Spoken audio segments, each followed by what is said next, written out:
Na madrugada em setembro de 1977, algo insólito ocorreu nos céus de Petrozavodsk, à época, capital da República Soviética Autônoma da Carélia.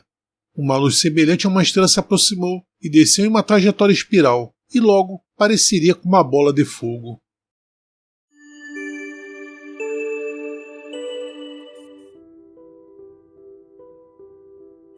Eram 4h05 da manhã, do dia 20 de setembro de 1977, quando um grupo de estivadores disse que viu uma luz ofuscante emergir da direção do Lago Nega, no noroeste da Rússia. Se alguém não tinha notado antes, notou agora, pois o UFO fez um barulho terrível como o uivo de uma sirene. De repente, o uivo parou e o objeto começou a se mover silenciosamente em direção à cidade. Ao se aproximar de Petrozavodsk, a luz assumiu a aparência de uma água-viva cintilante, brilhando em belas cores, antes de desacelerar para pairar e libertar uma descarga de raios ultrafinos de luz semelhantes a flechas finas. Os raios de luz desceram à terra em uma ligeira curva. Eles perfuraram milhares de buracos no asfalto e em vidraças. Algumas pessoas estimaram o diâmetro do objeto em cerca de 90 metros. Os estivadores ficaram se perguntando o que tinham visto.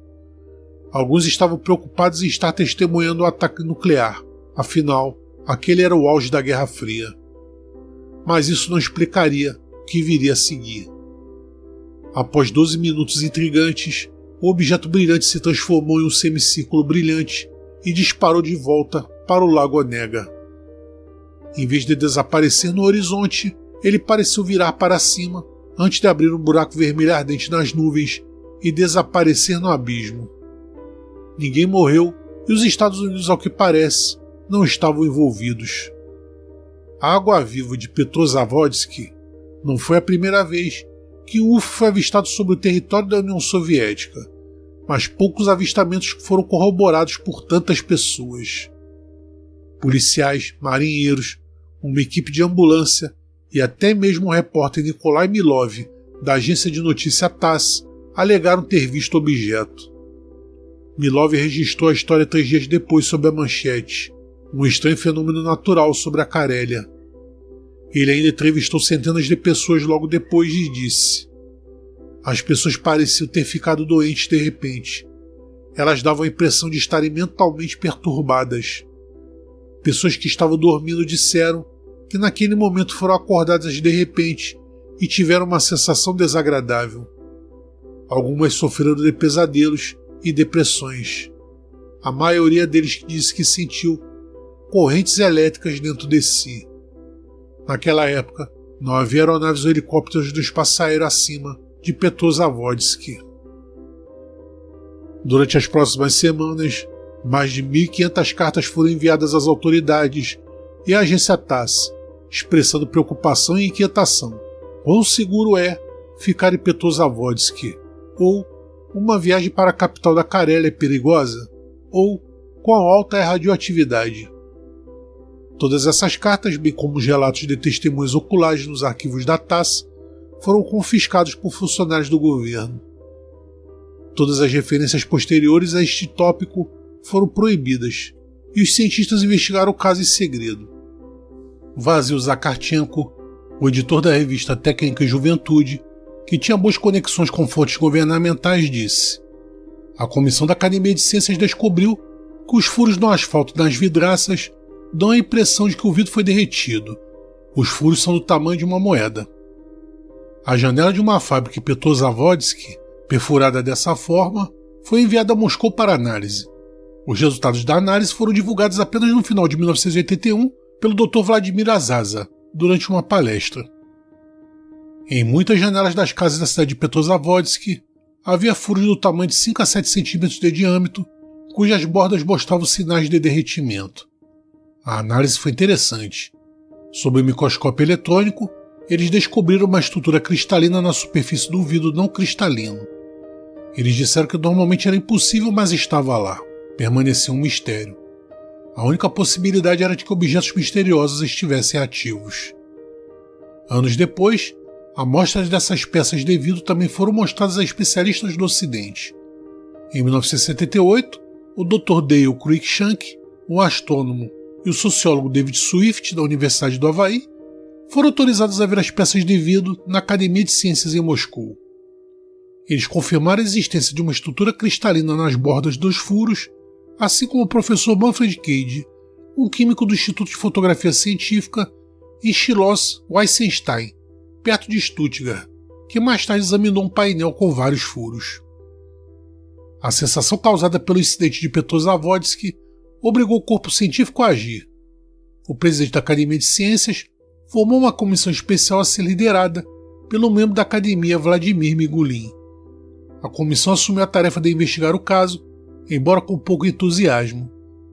Após um estudo superficial, eles chegaram à conclusão de que os buracos eram o resultado de um fenômeno atmosférico natural ainda desconhecido, possivelmente em conexão com a tecnologia humana, por exemplo, o lançamento de foguete. Na verdade, durante o horário em questão, exatamente às 4h03 da manhã, um foguete foi lançado carregando o satélite espião Cosmos 955, em Plesetsk, cerca de 320 km a leste de Petrozavodsk. Mas alguns creem que esse foguete não poderia ter sido a causa do fenômeno.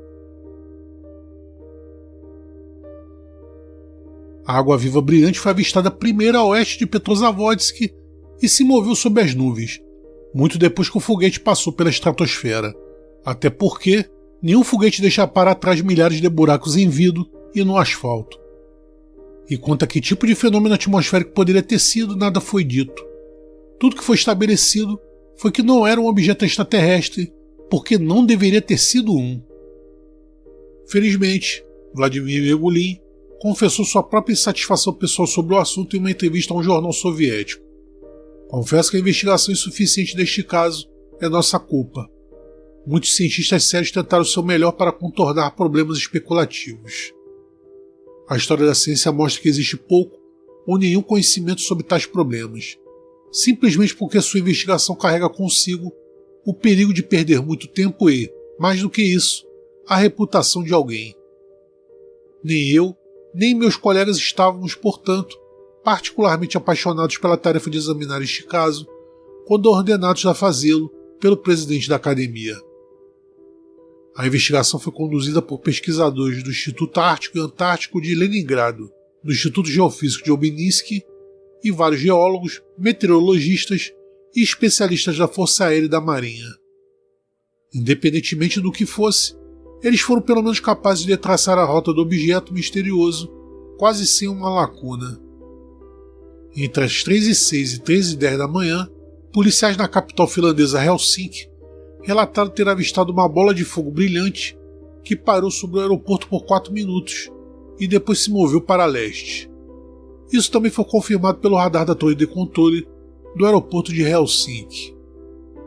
Para reduzir a probabilidade de reação exagerada do público e evitar qualquer suposição de que a pesquisa do governo era o endosso velado de várias teorias infundadas, a pesquisa de UFOs foi classificada.